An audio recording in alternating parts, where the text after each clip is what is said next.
Doing our lessons on the O2R, and we already did the overview, and I just want to go over a couple things real quick, just kind of review some stuff. Remember that up here across the top is our meter bridge, and we can see all the different layers in the meter bridge, and we can also have it be before our effects, after our effects, and after the faders. So remember, when you're in pre-EQ mode, that's the one you want to use for when you're recording stuff, and when you're in post fader, that's the one you want to use for when you're mixing. And then, so we've got the 24 of these across the top over here, and then we've got the 8 over here on the side, and that's for our buses. Then over here, we've got our 16 XLR inputs here, and each of those has phantom power, and they've got a pad, and they've also got inserts. And then over here, we have our 8 line inputs. And remember, on the O2R, you can have 24 line inputs or 16 XLRs with 8 lines. However you want to configure that, but if you're using a line input, you cannot use an XLR at the same time. So if channel 1 has a line 1/4 inch plugged into it, it's going to override the XLR if that's also plugged into it. Down here on the side is the monitor section. This is what we're listening to. So let me just zoom in over here. So up here is the studio part, over here is the control room part. So if you're putting sound out to people in the studio for like headphones or speakers or whatever, you're going to use this section right here to show what they're listening to. And if you're listening in the control room, which you probably are, you're going to have this section here to tell what you're listening to. Most of the time, that's going to be set for stereo. Down here, we have our control room level right here. And yesterday, we had a couple people who had some troubles figuring out how to get audio going, and what they would do is they'd kind of turn this one down and turn this one up and then turn the channel up or whatever, but because they had this one down, it wasn't going through. And then they would turn the channel down and they turn this one up and they turn this one up, then it wasn't going through. But you have to have all 3 things happening to make sure that you're listening correctly. So this is our control room level right here, and then we've got our dimmer switch and our talkback. Dimmer is just, it cuts the level down, so if you want to talk, have a conversation, you can do that. And talkback is what you'd use if you're talking to somebody who's in the studio. The microphone for the talkback is this little thing right up here, and this is your level. So if you are using a talkback microphone, you have to turn this up right here. And again, it's just one more thing you got to remember, but you'll get it. You know, if you do it enough times, make enough mistakes, you'll start to figure it out. Down here we have our kind of transport section here, and then we've got our navigation section here. These arrow keys and the increase and decrease and the enter key, all this stuff controls things that are on our screen right here. Remember, the screen is not a touch screen. It's just where we can navigate with these controls down here in the lower right hand corner. Over here is our master fader, and it's on our stereo out. That's what they call it here. They don't call it the mix, like the Audient calls it the mix. The O2R calls it the stereo. So any track that you want to listen to, you have to push the stereo button, which they're all pushed by default. So you don't have to actually do anything. If you want to listen to tracks, all you have to do is just turn them up, and they're automatically going to be playing through. So that's like one less step that you have to worry about. Over here, in this whole section over here, is each individual channel strip. And each individual channel strip, there are 24 of these faders on here. Remember, they are all motorized. And these, depending on the layer that you have selected, control different channels on the board. So layers 1 through 24 control channels 1 through 24. Layer 25 through 48 controls channels 25 through 48. Then master has channels 49 through 56 in it.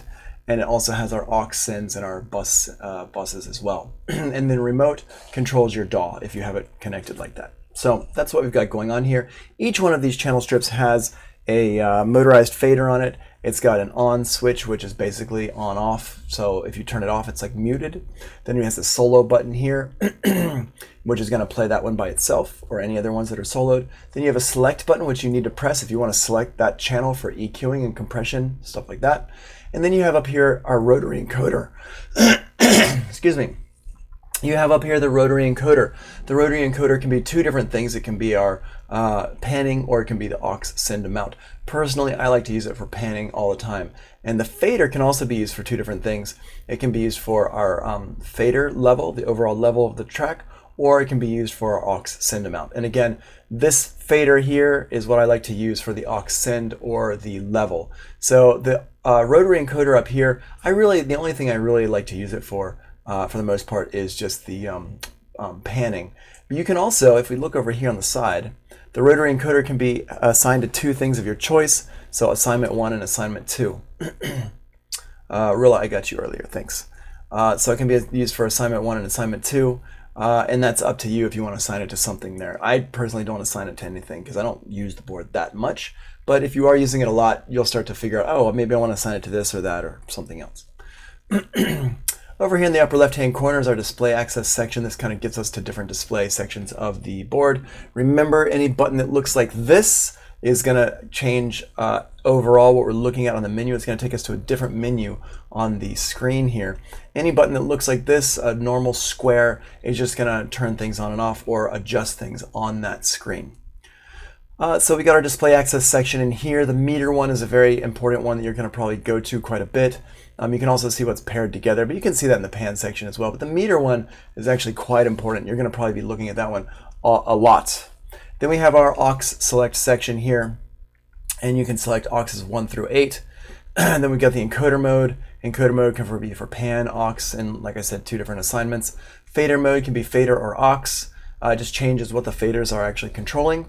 And then we have our effects down here. Remember, there are 4 onboard effects. These are send effects, so it's like reverbs and delays for the most part, but you can change any one of those to whatever you want. It doesn't have to be that effect number 1 is a reverb and effect number 2 is a delay. If you are using a reverb in every track, probably effect number 1 is going to end up being a reverb most of the time, and it's kind of nice to just get used to that. Like, oh, okay, effect number 1 is this, effect number 2 is this. And like when you have a default setting for your DAW, you're probably going to have it set up so you have like some default just effects that come up with things. Same thing with this. If you're using the 02R a lot, like let's say you're doing live engineering for live bands, you might have it set up so your effect number 1 is always going to be a reverb, and maybe effect number 2 is like a little bit of a delay or something like that, just to kind of fill out the sound of the band. Over here we have controllers for the screen up here. So you have your rotary knobs, those control different things on the screen, and you have your F1, 2, 3, and 4 buttons, and those can select between the different tabs down there. Over here on the right hand side is our selected channel area. And so whatever channel we have selected down here, see these select buttons down here, whatever channel we have selected is going to be what we're actually controlling and messing with right up here. So for example, we've got the routing section here, 1 through 8, and then we've got follow, pan, stereo, and direct. Remember, if you're on your input path and you're going to record something, that direct button is what you need to press right there. And then you're going to turn off the stereo button. The stereo button is what assigns it to different, it assigns it to your main output. The 1 through 8 buttons, I talked about this with James yesterday, but not really very many others of y'all. But this routing section here, 1 through 8, is what's going to route us to our buses. There are 8 buses on the 02R, and it's going to route to those buses right here. Do not eat that. Stop it. And hi, Arn1. The selected channel section here, we've got the pan section here. You can pan things if you have it selected, or it even just allows you to see when you've got something selected, see what the panning is real quick. If you push the display button, it will show you all your panning for all your channels at the same time. Then we have our dynamic section here. There's a gate and a compressor, and you got the controls for those as well, and you can flip between which one you're controlling. Make sure you turn it on. That's a mistake that people commonly make, is they'll be like, I don't hear my compressor doing anything. It's because you didn't turn it on. You push the display button, maybe you were changing the controls, but you didn't turn it on. Even when your compressor is off, you can see gain reduction happening on because it's just showing what the compressor is doing, but it doesn't mean you're actually hearing that gain reduction. Then we have our EQ section here. The EQ is on by default, and just to remind you, there's an EQ and a compressor and a gate for every single channel. And the EQ is on by default. It's a digital EQ. That means that if it's on, it's not affecting the signal. It's only going to affect the signal when you actually turn it on. So Let me see. Arn1 says, you mentioned this can be used with a DAW, so does it have an audio interface? It does not have an audio interface, and that's that's a good question to bring up, actually, because that's going to be your main bottleneck for any situation that you're in. If you are like in a studio where you have a mixer like this that has, you know, up to 56 channels, and we can have all of them, you know, going out into a DAW, but we would then need to make sure we have 56 inputs for our DAW, for our audio interface. Now, I gotta say, this Yamaha is pretty old. The 02Rs were made in the mid-90s, and this one here, the 02R 96, was probably made in like 2000 or something like that. It's newer, but it's still before audio interfaces were as commonplace as they are today. So there are more modern digital mixers that do have audio interfaces. And the other day we were actually talking about this in the Zoom with my class, is that, like, for example, the X32, here, let me just pull this up real quick because this is a good thing to mention here. The X32 from Behringer,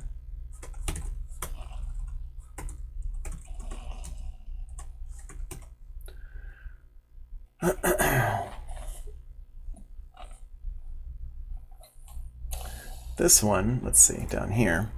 This one actually can be an audio interface, and so if we look at the, let's go see. Actually, you know what? I'm going to go back. I'm going to go to Sweetwater.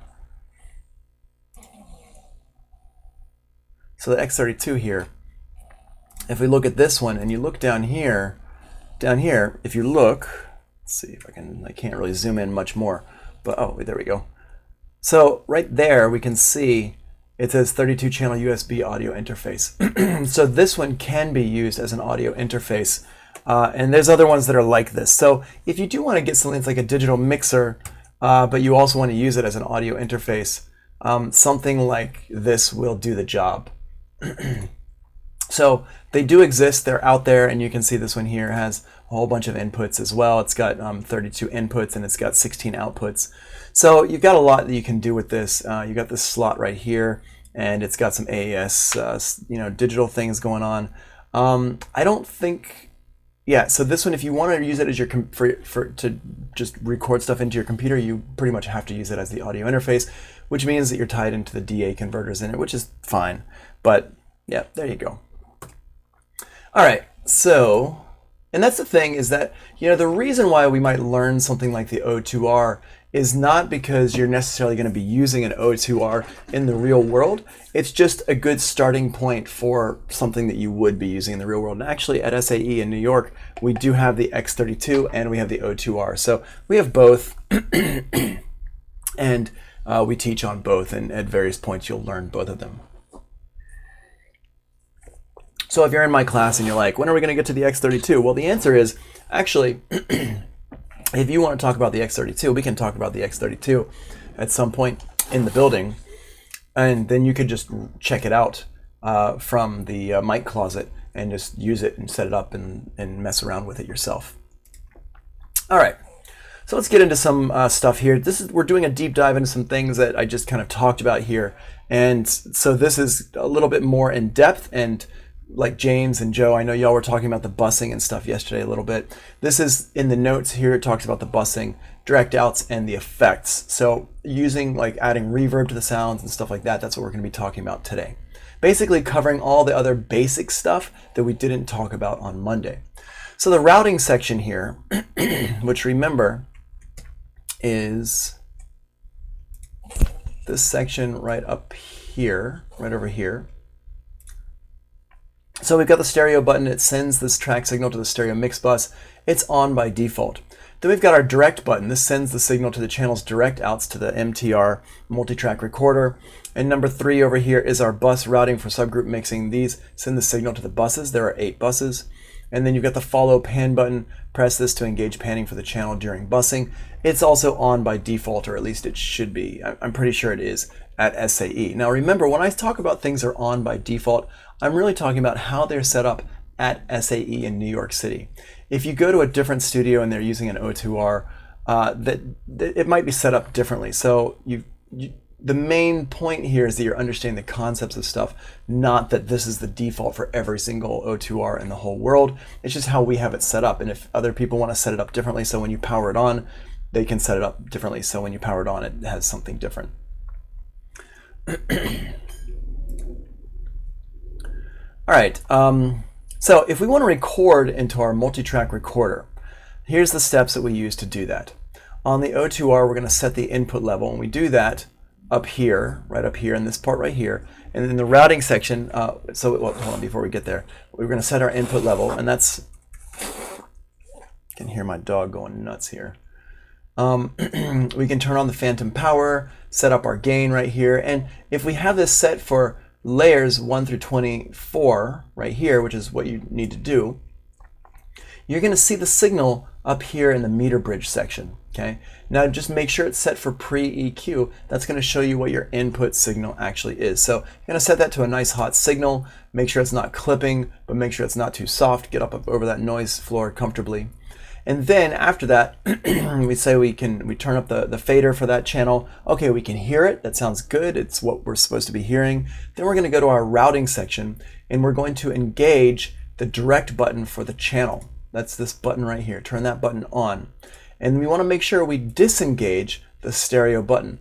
After we've made sure that this is in fact what we want to be hearing, we can turn off that stereo button. We don't need to hear it anymore. We push the direct button. Now, here's the big difference between the O2R and the audient.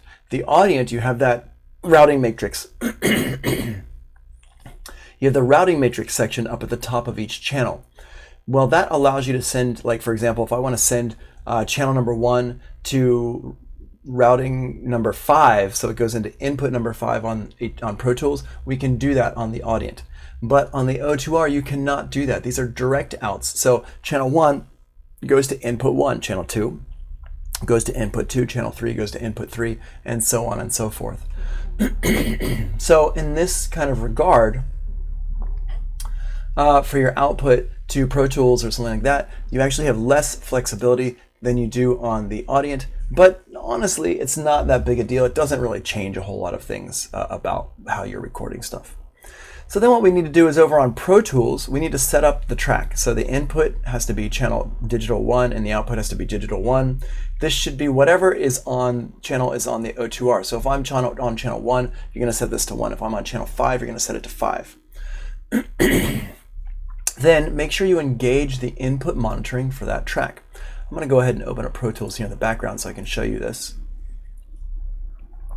Then we're going to go back to the O2R, and on layer, we're going to push the layer 25 through 48 button, and we're going to bring up the fader for the correct channel. Now once we do that, we should be hearing sound again. We should be hearing the same sound, just now it's coming through Pro Tools. This is our monitor path. Okay, so that's really important that we understand how all that stuff works. Let me get rid of my little check mark boxes. All right. My Pro Tools is still launching. Okay, cool. Okay. Now, in the routing section, that's also where we send our signal to our buses. And once Pro Tools loads up, I'm going to go back and go over that again. This is where we also send our signal to our buses. And remember, there are 8 buses on the O2R. So first of all, let's say that we want to send, hold on one second. Let's go to recent. So what do I have? Oh, okay, here, we're going to use this one here. Open that. All right. No, we're good there. Okay, cool. Yep.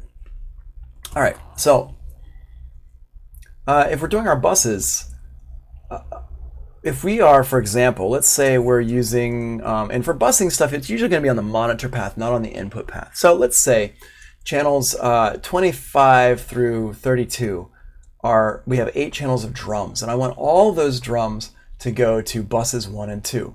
So what I'm going to do is for each one, first of all, I'm going to make sure my layer button is selected. And then I'm going to go over here and I'm going to push the select button for that track. And that's the steps I kind of skipped right here.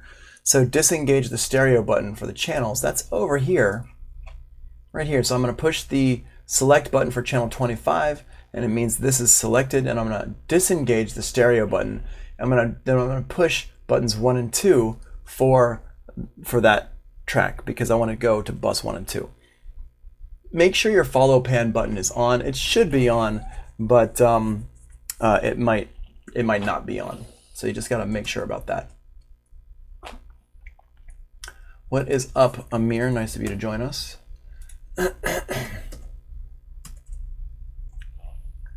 So then I'm going to go to my next channel, channel 26. I'm going to do the same thing. I'm going to disengage the stereo button. I'm going to push the 2 bus buttons. And actually, if you hold your hand like this with your thumb and your 2 fingers here, your index and your middle finger, if you push the buttons like this, you can actually push all 3 buttons at the same time. So what I like to do is I like to use my left hand to push the select button, and I use my 3 fingers on my right hand to push those 3 buttons. The thumb button is pressing the stereo button. The 1 and 2 are being pressed by my index and middle fingers. So I just go boop like that. Next one, boop. Next one, boop. Next one, boop. Next one, boop. Like that. And then it's good to go. We're super, super quick with it.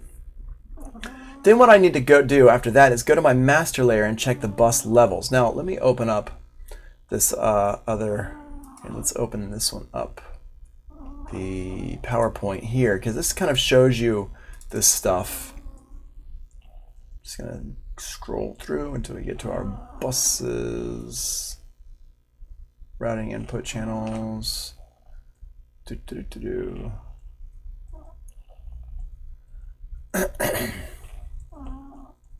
Right over. Hold on, just keep going until we find it. Here we go. So you want to navigate to that bus section there, and that bus panel is you hit the display button here, and then on the bottom of the display you're going to see over here on the right hand side it says bus to stereo. We need to make sure we go ahead and set a few of these things up in order to get the buses working correctly. You can't do this with your channels. You've got to do it with you can't do it with like the hardware buttons and stuff. You actually have to do it with the screen. So you have to use your navigation buttons, and you're going to go to each one, you're going to turn them on, and you're going to pan them left and right here. And that's how we do that. And then you can actually adjust the faders using the faders here. It's a big adjustment though. I actually kind of recommend doing it on here if you have like minute adjustments to make, if you're not going to be doing a lot of adjustments, because the adjustments on the bus section over here with the actual faders is a lot. And if you set this up to do this, you'll see what I mean. So once you've done this, what's going to happen is buses channels 25 through 32 are going to be going to bus 1 and 2. And they're going to be any kind of panning you do on those individual channels will be panned between our left and right on buses 1 and 2. You can also pair these buses together. Remember to do that. You hold down the select button on one and you push the select button on the other one. And that's, let's see here, where's our notes? There we go. And that's what right here. So go to the master layer and check the bus levels. That's what I just kind of talked about there in the screen. Link the bus channels if needed. Pan the bus channels if needed. Go to the bus to stereo page in the routing section and turn the bus channels on. That's what we're talking about here. Turn them on. Got to push the on button right there. Yeah, so just real quick, before we keep going here into our effects section here, and that's pretty much it, and you're good to go.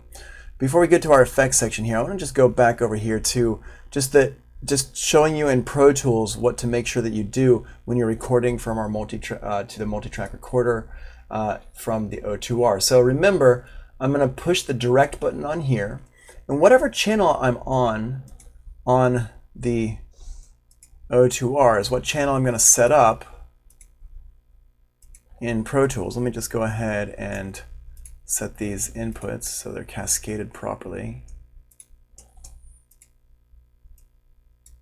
There we go. So now it's 1, 2, 3, 4, 5, 6, 7, 8.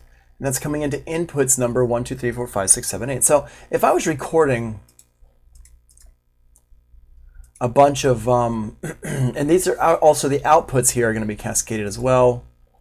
Outputs are going to be through, oh, these are weird numbers. All right, well, whatever. I'm just going to set these to like this. The faders control the send. I don't know which ones you're talking about, which faders. The faders can control send. I'm not sure which faders you're talking about right now though, Joe.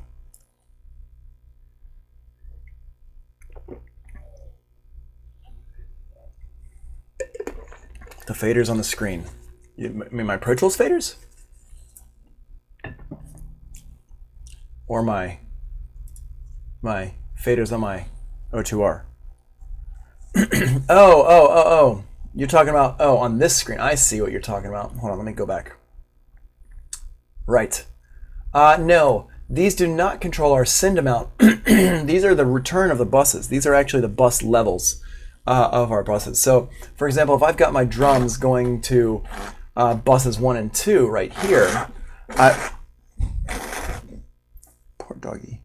If I had my drums going to buses 1 and 2 right here, then I wanted to turn my drums down a little bit overall, I can turn them down right here, and it's going to make smaller adjustments than turning them down on the actual faders here. They're both going to turn the bus down, but these will be able to make smaller incremental adjustments. And when you turn these down here, you don't see it. It's not reflected here. This one, it's different. It's kind of a weird way to do it, and you have to get used to it. But I think that answered your question. They're not the send. They're actually the return of the bus.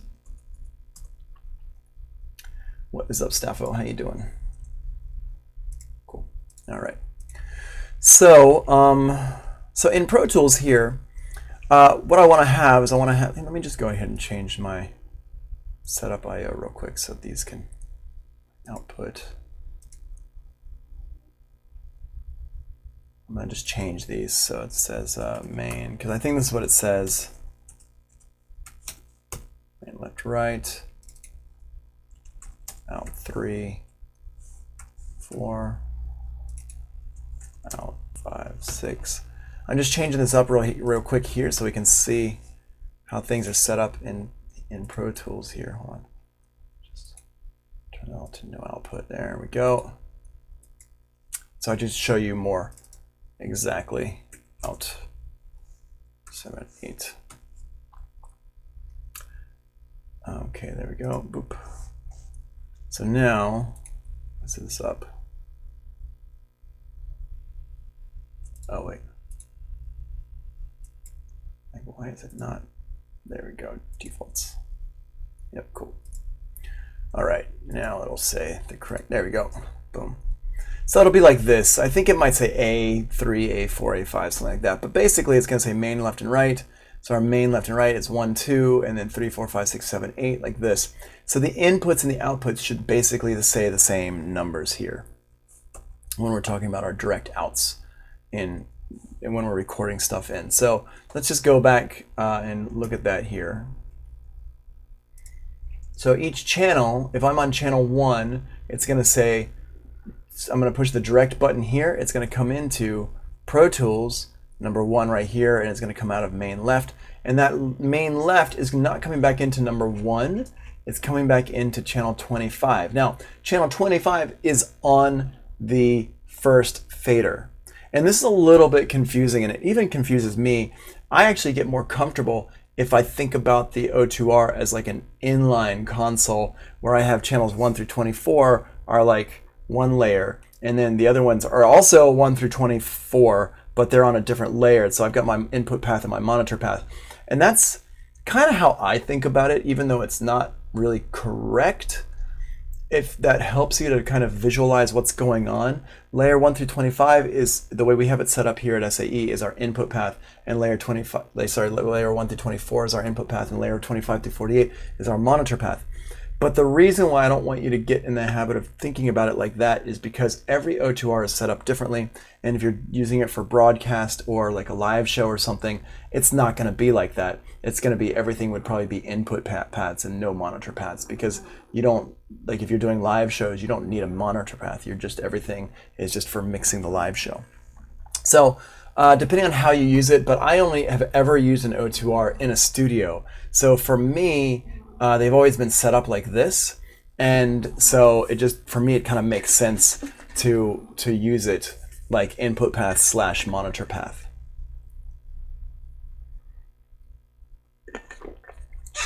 All right. So let's move on to, I think the next thing is, yep, our internal effects, our internal reverb. So this is, remember, there are 4 internal effects. This is kind of showing how this stuff sets up here. There's 4, they're all stereo effects. And the way we have them normaled at SAE is they're normaled to aux sends and then return channels. So auxes 1 and 2 go to effect 1, aux 3 and 4 go to effect 2, aux 5 and 6 go to effect 3, aux 7 and 8 go to effect 4. Those effects return back to our channels on the master layer. So if I go over here to my master layer right here, master layer, we can see down here across the bottom it says 49, 50, 51, 52, 53, 54, 55, 56. And that's what we have set up for our return channels. So effect aux numbers 1 and 2 go to effect number 1 and then go to 49 and 50. 3 and 4 go to effect 2, 51 and 52. And actually, I think the way we've got them actually set up right now is aux 1 goes to effect 1, aux 3 goes to effect 2. We're actually mono into the effects because that just kind of makes more sense, especially if you deal with a lot of microphones and stuff like that. So we don't really need it to be stereo in. Also, that would be just doubling up like the amount of work you have to do when you're setting up your auxes. So I don't really use it like that. Effect 1 is stereo out though. So it's channel 49 and 50 on the output. And so what you do, if you want to get some effects going on here, let's say the snare drum is on channel 2 in Logic. It will come to the O2R on channel 26. That's this one right here, channel 26. Remember, layer 25 through 48 is the monitor path. So step number 1, and I've got some pictures here for you, make sure that aux number 1 is selected. That's right up here in this part here. So make sure aux number 1 is selected. Step number 2, change the fader mode to aux. So that's going to be right here. Change this button to aux. This will make all the faders control the aux 1 send amount for their respective channels. So if we're on layer 25 through 48, all of our faders are now controlling the send amount to aux 1 for that channel. So if my kick drum is on channel 1, my snare drum is on channel 2, or sorry, my kick drum's on channel 25, snare drum's on channel 26, tom 1 is 27 and tom 2 is 28, then what's going to happen is if I turn up the fader for channel 28, that's going to be turning up my reverb send for my tom 2. So that's how that kind of works right there. So this will make all the faders control the aux 1 send amount for their respective channels. Step number 3 is ensure that you have the correct layer selected. So make sure you got the correct layer selected. And it doesn't really matter, honestly, which order you do 1, 2, and 3 in. It doesn't matter. I put them in an order because I had to choose an order. So if you want to choose your layer first and then do aux 1 in fader mode, you can do that. It doesn't matter at all. Step number 4, adjust the fader for the snare drum. You can start by pushing it up to 0 dB. That's a good place to start. If you want to turn it up less, you can, but that's okay. And then step number 5 is repeat steps 1 and 4 for aux number 2, or you don't have to because, like I said, we don't have it going in stereo right now. Step number 6, we're going to set up our reverb return. So now we're going to get it so we can actually hear the reverb. Everything we've been doing so far is sending the signal to the reverb, but we're not actually hearing the reverb coming back in yet. So step number 6, we're going to select that master layer. Right over here, the master layer. Then step number 7, change the fader mode to fader. So we're going to go over here, we're going to change this fader mode to fader, like right there. And then, because remember we had it set to aux before, now we're going to have it set to fader. Step number 8, turn up the faders for channels 49 and 50 because we're using effect number 1. Link them together, hold select on one, press it on the other one. I would do step 9 before step 8 actually, and then pan the channels left and right. And remember to set up your inverse gain on your panning. Now you've probably already done some panning before you get to this step, so it's probably already done, but just in case, just set up that inverse gain. So this is what you do. At this point, we should be hearing reverb on the snare drum. If you're probably hearing too much reverb on that snare drum, so what we want to do is go back to layer 25 through 48, our monitor path, change the fader mode to aux, and turn down the level of our aux send amount. Turn down that aux send level. Cool. And that's what's up with this part here. Let me go ahead and pause the recording here.